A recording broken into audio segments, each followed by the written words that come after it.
ఓం గం గణపతియే నమః. ఓం గుం గురుభ్యో నమః. ఓం ఐం సరస్వత్యై నమః. అరుణానంద స్వామి యూట్యూబ్ ఛానల్ ప్రేక్షక మహాశయులకు నమస్కారం. ప్రియ దివ్యాత్మ స్వరూపులారా, ఈరోజు మనము జ్ఞానాగ్ని అనే అంశం గురించి చెప్పుకోబోతున్నాం. ఆధ్యాత్మిక మార్గంలో ఉన్నటువంటి భక్తులు, సాధకులు, ముముక్షువులు మరియు ఉపన్యాసకులు అందరూ కూడా ఈ వీడియోని ఎక్కడా స్కిప్ చేయకుండా చివరి వరకు చూడాలని నా యొక్క విన్నపం. అలా చేస్తే మీకు ఒక చక్కని విషయము జ్ఞానాగ్ని గురించి అవగాహన అవుతుంది. ప్రియ దివ్యాత్మ స్వరూపులారా, ఆధ్యాత్మిక మార్గంలో ప్రయాణిస్తున్న అందరికీ కూడా ఒక రెండు ముఖ్య అంశాల గురించి స్పష్టంగా తెలుసు. అవి ఏమిటంటే, ఒకటి కోరికలు లేకుండా ఉండాలి, రెండు కర్తృత్వ భావము లేకుండా ఉండాలి. అంటే నేను చేస్తున్నాననే, నా వల్ల జరుగుతుందనే కర్తృత్వ భావము లేకుండా ఉండాలి అనేది, ఈ రెండు విషయాల గురించి అందరికీ అవగాహన ఉంది. కానీ అవి ప్రయత్నపూర్వకంగా కోరికలు లేకుండా ఉండాలనుకుంటారు, అహంకారం పొందకుండా అంటే కర్తృత్వ భావం లేకుండా ఉండాలనుకుంటారు తప్ప అవి పట్టుపడడం లేదు. కోరికలు కలుగుతూనే ఉన్నాయి, కర్తృత్వ భావం కలుగుతూనే ఉంది. మరి దీనికి గల కారణం ఏంటంటే, కోట్ల కొలది జన్మలలో జీవుడు చేసుకున్నటువంటి కర్మ ఫలితాలే దానికి కారణం. ఈ కర్మ ఫలితాల వలననే ఇవి మనకి ఇవేంటే కోరిక మరియు కర్తృత్వ భావాలు కలుగుతున్నాయన్నమాట. ఇవి పోవాలంటే కర్మ ఫలితాలు నశించాలి. కర్మ ఫలితాలంటే అనేక జన్మల్లో చేసినటువంటి కర్మల యొక్క ఫలితాలన్నీ కూడా నిల్వ ఉంచబడతాయి. ఈ నిల్వలో ఉన్న వాటిని సంచిత కర్మలు అంటారు. ఏ కర్మ అయితే ఈ సంచిత కర్మల్లో నుంచి వెంటనే అనుభవించడానికి కర్మ యొక్క తీవ్రతను బట్టి మీదకి వచ్చి కర్మలు ఉంటాయి. ఆ కర్మకి సంబంధించిన దేహాన్ని భగవంతుడు ఆ జీవుడికి ఇస్తాడు. ఆ అనుభవించడానికి తెచ్చుకున్నటువంటి ఆ కర్మని ప్రారబ్ధ కర్మ అని అంటారు. ఈ ప్రారబ్ధ కర్మ అనుభవిస్తూ మరలా మంచి పనులు చెడ్డ పనులు జీవుడు చేస్తూ ఉంటాడు. ఈ మంచి పనులు చేస్తే పుణ్యం వస్తుంది, చెడ్డ పనులు చేస్తే పాపం వస్తుంది. ఈ పాపము అన్నది ఇనప సంఖ్యలు అయితే, పుణ్యం అనేది బంగారు సంఖ్యలు. అంటే రెండూ అనుభవించడానికి మళ్ళీ పుట్టాలి. ఈ ఈ పాప పుణ్యాలతో ఫలితాలు తిరిగి సంచితంలోకి చేరుతూ ఉంటాయి, నిల్వలోకి. ఈ చేరుతున్న వాటిని ఆగామి కర్మలు అంటారు. సంచితం, ప్రారబ్ధం, ఆగామి. ఈ కర్మ చక్రంలో జీవుడు చిక్కుకొని జనన మరణ చక్రానికి లోనవుతున్నాడు అనమాట, కర్మ యొక్క ఫలితాలను అనుభవించడానికి. మరి మనం శ్రమదానంకి వెళ్ళామనుకోండి, అక్కడ తిరిగి డబ్బులు అని కూలి కానీ ఏమి ఇవ్వరు. అప్పుడు ఇంటికి తెచ్చుకోవాల్సినటువంటి పదార్థాలు ఆగిపోతాయి. అలాగే మనము కూడా చెడ్డ కర్మలు ఎప్పుడూ చేయకూడదు. సత్కర్మలైనా మంచి కర్మలైనా భగవంతుడు నాకు ఈ అవకాశం ఇచ్చాడు అనే భావంతో చేయాలి తప్ప, దీనివల్ల పుణ్యం వస్తుంది అని కానీ ఫలితాన్ని ఆశించి కానీ మనం చేస్తే అది వస్తాయి. అక్కర్లేదు, ఫలితం ఆశించకుండా నిష్కామ భావంతో మనం చేసినట్టయితే అప్పుడు దానివల్ల ఫలితం ఏది మనకు రాదు. కర్మ తప్పనిసరిగా చేయాలి. చేస్తున్నప్పుడు ఫలితం మీద ఆసక్తి లేకుండా, ఫలితాన్ని కోరుకోకుండా ఎప్పుడైతే మనం చేస్తామో వెళ్ళే కర్మ ఫలితాలు ఆగిపోతాయి. అంటే ఆగామి కర్మలు ఆగిపోయాయి. ప్రారబ్ధ కర్మ అనుభవిస్తే ఇది పోతుంది. కానీ సంచితంలో ఉన్న కర్మలు మాత్రము నశించాలి, లేక బూడిదవ్వాలంటే జ్ఞానం అనే అగ్ని అవసరం. జ్ఞానం అనే అగ్ని ఉన్నట్టయితే, మనం పొందినట్టయితే, ఈ సంచితంలో ఉన్నటువంటి ఆ కోట్ల కొలది జన్మల్లో మనము పోగేసినటువంటి ఈ కర్మ ఫలితాలన్నీ కూడా జ్ఞానం అనే అగ్ని వలన దహించబడతాయి. ఎలాగంటే, ఒక పెద్ద దూది కుప్పు ఉంది, ఆ చిన్న అగ్ని రవ్వ దాని మీద పడిస్తే అది మొత్తం దూదికుప్పనంతటిని కూడా ఎలాగ భస్మం చేస్తుందో అలాగే మన కోట్ల కొలది జన్మలలో నుంచి పేరుకుపోయినటువంటి ఈ కర్మ ఫలితాలన్నిటి కూడా జ్ఞానం అనే అగ్ని పూర్తిగా దహించి వేస్తుంది. ఈ సందర్భంగా మనకి భగవద్గీత 4వ అధ్యాయం 19వ శ్లోకంలో భగవానుడు ఒక శ్లోకం చెప్తారు.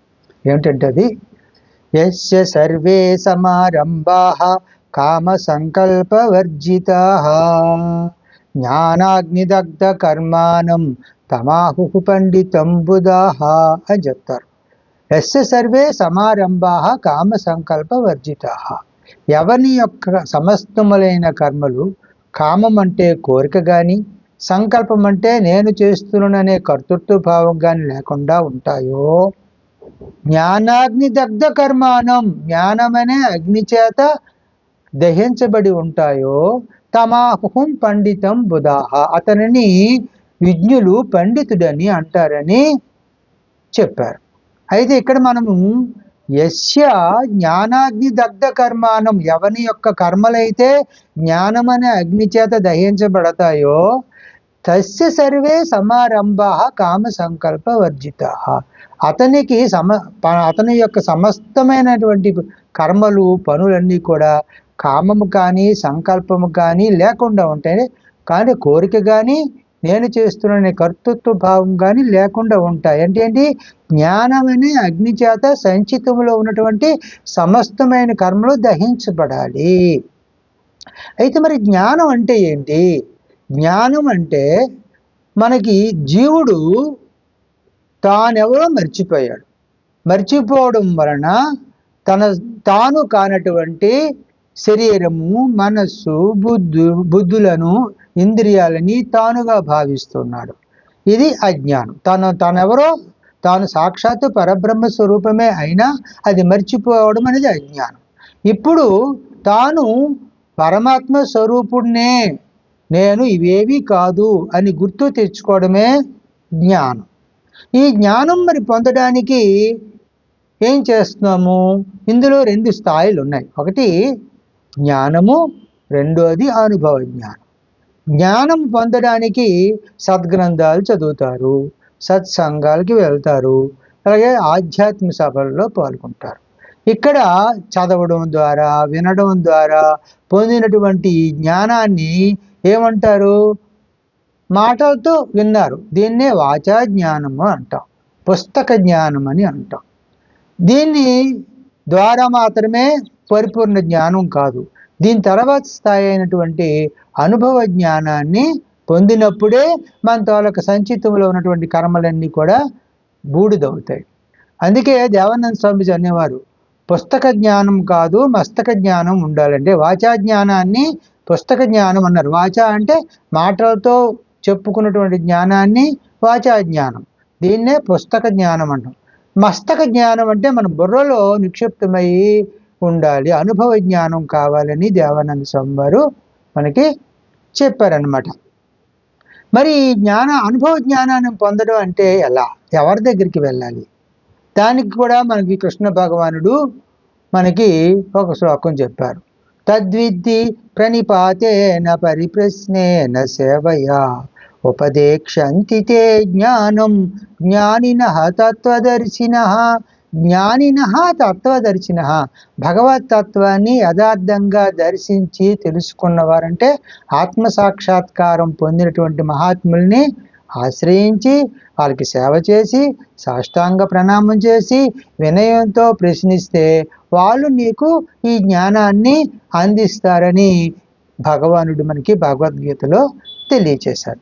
మరి అట్టి గురువుల్ని మనము ఆత్మసాక్షాత్కారం పొందిన గురువుల్ని ఆశ్రయించాలి.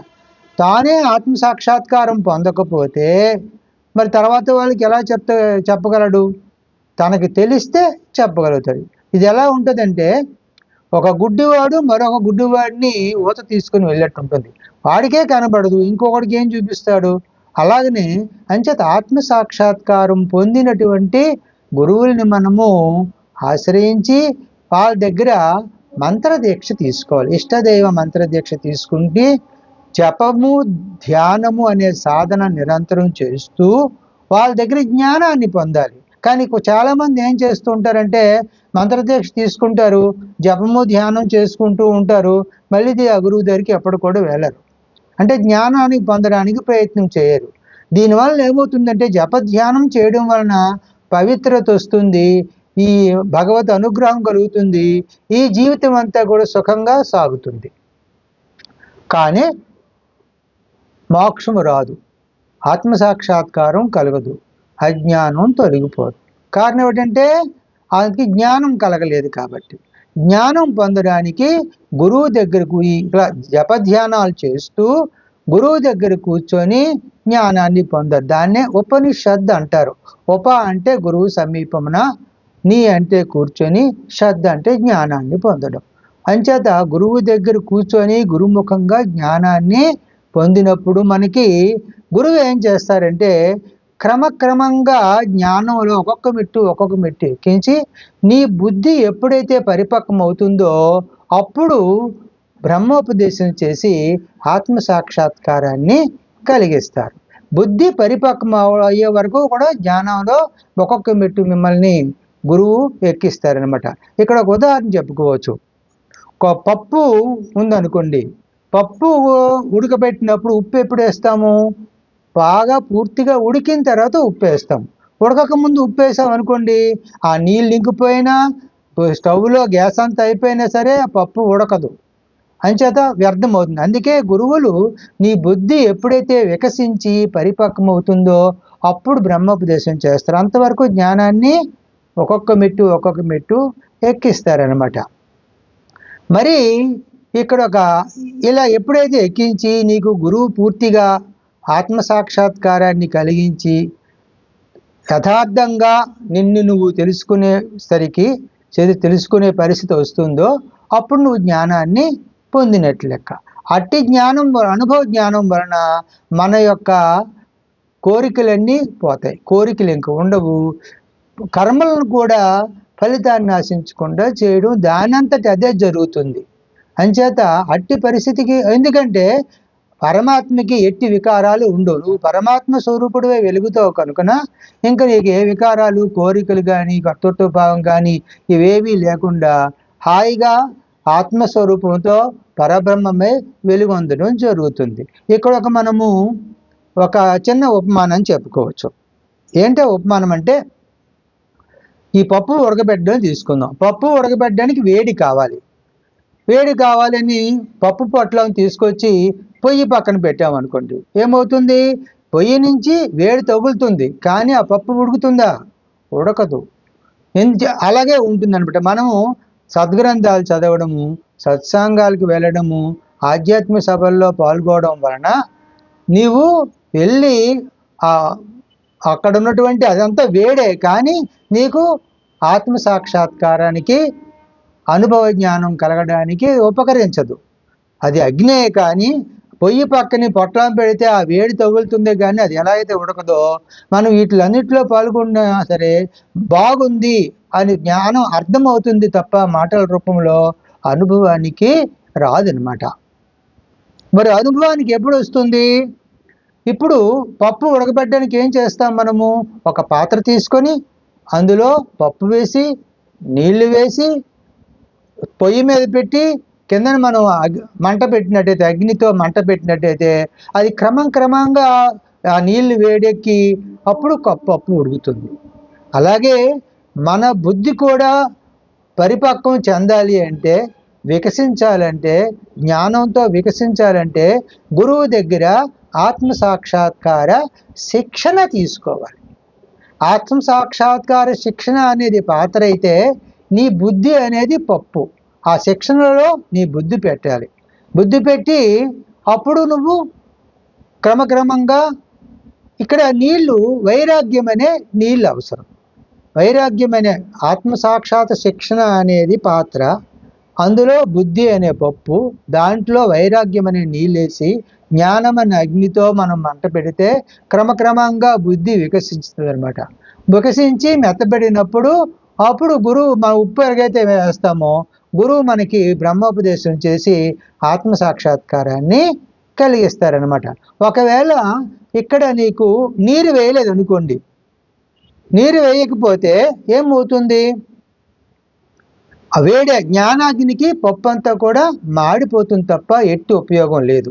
అంచేత మీరు ఇక్కడ ఆత్మసాక్షాత్కార శిక్షణలో పాల్గొన్న వారికి వైరాగ్యం తప్పనిసరి. వైరాగ్యం అంటే ప్రాపంచిక విషయాలు ఏవి మనకి వద్దు, నాకు ఒక పరమాత్మే కావాలి, నా యొక్క స్వస్వరూపాన్ని నేను తెలుసుకోవాలి, మోక్షం కావాలి అనే దృఢ నిశ్చయము ఉండాలి. ఇదే వైరాగ్యం. ఇలాంటి వైరాగ్యం ప్రాపంచిక విషయాలు అక్కర్లేదు అనుకున్నప్పుడే మనం అటువంటి వైరాగ్యం కలిగి ఉండి గురువు దగ్గర ఆత్మసాక్షాత్కార శిక్షణలో పాల్గొంటే అట్టి జ్ఞానం వలన బుద్ధి క్రమక్రమంగా వికసించినప్పుడు గురువు మనకి బ్రహ్మోపదేశం చేసి ఆత్మసాక్షాత్కారాన్ని కలిగిస్తారనమాట. మరి ఇట్టి శిక్షణా తరగతులను విజయనగరం జిల్లా కొత్తవలస మండలం కొత్తవలస దివ్యజీవన సంఘ శాఖ యందు ఈ ఆత్మసాక్షాత్కార శిక్షణా తరగతులు నిర్వహించబడుతున్నాయి. ఈ శిక్షణా తరగతుల్లో పాల్గొనడానికి ఇక్కడ ఆత్మసాక్షాత్కారం పొందడానికి మీరు అడవులకి పోనక్కర్లేదు, కుటుంబాన్ని విడిచిపెట్టక్కర్లేదు, మీ ఉద్యోగ వ్యాపారాలని విడిచిపెట్టక్కర్లేదు, మీ బాధ్యతల్ని వదలక్కర్లేదు. మీరు చేయవలసిందల్లా వారానికి ఒక్కరోజు అంటే ఆదివారం నాడు ఉదయం 9 గంటల నుంచి 1 గంట వరకు జరుగు ఈ ఆధ్యాత్మిక ఆత్మసాక్షాత్కార శిక్షణ తరగతుల్లో పాల్గొంటే చాలు. ఎన్నాళ్ళు పాల్గొవాలంటే 36 శిక్షణా తరగతులు. 36 శిక్షణా తరగతులు. ఎందుకంటే సాధారణంగా ఆశ్రమంలో చేరినటువంటి ఒక సామాన్య వ్యక్తికి ఆత్మసాక్షాత్కారం కలగడానికి 36 సంవత్సరాలు పడుతుంది. ఎలా అంటే అతను మంత్రదీక్ష ఇవ్వడానికి ఆశ్రమంలో చేరి 12 సంవత్సరాలు సేవ చేసిన తర్వాత మంత్రదీక్ష ఇస్తారు. 12 మంత్రదీక్షతో సాధన చేసి ధ్యానము జపము 12 సంవత్సరాలు చేసిన తర్వాత జ్ఞానాన్ని ప్రబోధిస్తారు. మరొక 12 సంవత్సరాలు జ్ఞానంతో సాధన చేసిన తర్వాత అప్పుడు బ్రహ్మోపదేశం చేస్తారు గురువు. అంటే 3 12 36 సంవత్సరాలు. 36 సంవత్సరాలు ఉన్నటువంటి ఈ సాధన అంతటిని కూడా 36 తరగతులుగా అంటే 36 క్లాసులుగా ఒక సిలబస్ని రూపొందించడం జరిగింది. అంటే మీరు 36 ఆదివారాలు ఈ యొక్క శిక్షణా తరగతులకు హాజరైతే సరిపోతుంది. తప్పకుండా మీకు ఆత్మసాక్షాత్కారము కలుగుతుంది. అయితే మరి ఈ ఆత్మసాక్షాత్కార శిక్షణా తరగతులను నిర్వహించడానికి ఈ అరుణానంద స్వామికి ఉన్న అర్హత ఏమిటి అని మీకు అనుకోవచ్చు. ఈ అరుణానంద స్వామి 1996 అక్టోబర్ 22వ తేదీన స్వామి పూజ్యశ్రీ దేవానంద సరస్వతి స్వామి వారు మంత్రదీక్షనిచ్చి ఈ యొక్క ఆధ్యాత్మిక మార్గంలో ప్రవేశపెట్టారు. దేవానంద స్వామి వారు 2000 సంవత్సరము జనవరి 7వ తారీఖున బ్రహ్మలీనమయ్యారు. ఆ తర్వాత శ్రీకాకుళం జిల్లా పొందూరు దగ్గర ఉన్నటువంటి లైదాంలో గల శివానంద ధర్మక్షేత్ర వ్యవస్థాపకులైన స్వామి రామయోగ వారిని ఆశ్రయించడం జరిగింది. సద్గురు స్వామి రామయోగ గారు ఈ అరుణానంద స్వామికి 2009 సెప్టెంబర్ 8వ తేదీన అనగా ప్రపంచ దివ్యజీవన సంఘ వ్యవస్థాపకులైనటువంటి పరమ పూజ్య శ్రీ స్వామి శివానంద సరస్వతి 123వ జన్మదినోత్సవం నాడు స్వామి రామయోగ వారు ఈ అరుణానంద స్వామికి బ్రహ్మోపదేశం చేసి ఆత్మసాక్షాత్కారాన్ని కలిగించారు. గురుదేవులు ప్రసాదించినటువంటి ఈ జ్ఞానాన్ని అంతటినీ కూడా 18 ఆధ్యాత్మిక గ్రంథాలుగా రచించడం జరిగింది. ఈ 18 ఆధ్యాత్మిక గ్రంథాలలో నుంచి ఒక 5 గ్రంథాలని తీసుకొని ఈ యొక్క సిలబస్లో 36 తరగతులుగా దీని సిలబస్ రూపొందించబడింది. ఆ గ్రంథాలు ఏమిటంటే ఇదిగోండి, ఈ గ్రంథం పేరు తపోనిష్ట అనుష్ఠానము. ఇది 16వ గ్రంథం. 16 గ్రంథాల వరకు ప్రింట్ చేయడం జరిగింది. ఈ 18 గ్రంథాలు రాయడం జరిగింది. అయితే ఇది మొదటగా దీని మీద శిక్షణ ఇవ్వడం జరుగుతుంది. దీని తర్వాత ఆధ్యాత్మిక గురువు అనే అంశం మీదని శిక్షణ ఇవ్వడం జరుగుతుంది. ఈ గ్రంథం తర్వాత సంపూర్ణ మోక్ష సామ్రాజ్యము అనేటువంటి ఈ గ్రంథం మీదని శిక్షణ ఇవ్వడం జరుగుతుంది. ఇప్పుడు ఇంతవరకు కూడా వీటిని ప్రింట్ అయ్యాయి. ఇక ఇది 17వ గ్రంథం, పరమాత్మ అనుభవ అభ్యాసము అనే ఈ గ్రంథము మరి ప్రింట్ చేయబడలేదు. ఎందుకంటే అర్హత లేని వాళ్ళకి ఈ గ్రంథము అందకూడదనే ఉద్దేశంతో మాన్యువల్గానే ఇందు రాసి ఉంది చేతి దస్తూరుతో. ఈ గ్రంథము ముఖతః ఈ శిక్షణలో పాల్గొన్న వాళ్ళకి చెప్పడం జరుగుతుంది. ఇది 17. ఇది 18వ గ్రంథం. ఇది మనిషిలోనికి పరమాత్మ ప్రవేశం అనే గ్రంథం 18వ గ్రంథం. ఈ 5 గ్రంథాలను కూడా ఈ శిక్షణా తరగతుల్లో 36 శిక్షణా తరగతులుగా రూపొందించడం జరిగింది. ప్రియ దివ్యాత్మ స్వరూపులారా, అన్ని జన్మలలోకి మానవ జన్మ ఉత్తమమైన జన్మ. ఈ మానవ జన్మలోనే ఆత్మసాక్షాత్కారం పొందే అవకాశం ఉంది తప్ప మరి ఏ ఇతర జన్మకి లేదు. అందుచేత మనం అనేక జన్మల్లో చేసిన పుణ్యం వలన మానవ జన్మ మనకు ప్రాప్తించింది. ఈ మానవ జన్మ ప్రాప్తించింది కనుక దీన్ని సార్థకం చేసుకోవాలనుకున్న వారు ఈ ఆత్మ సాక్షాత్కార శిక్షణలో పాల్గొనదలిచిన వారు సంప్రదించవలసినటువంటి ఫోన్ నంబర్ 9701562784. మరొకసారి 9701562784. హరి ఓం తత్సత్.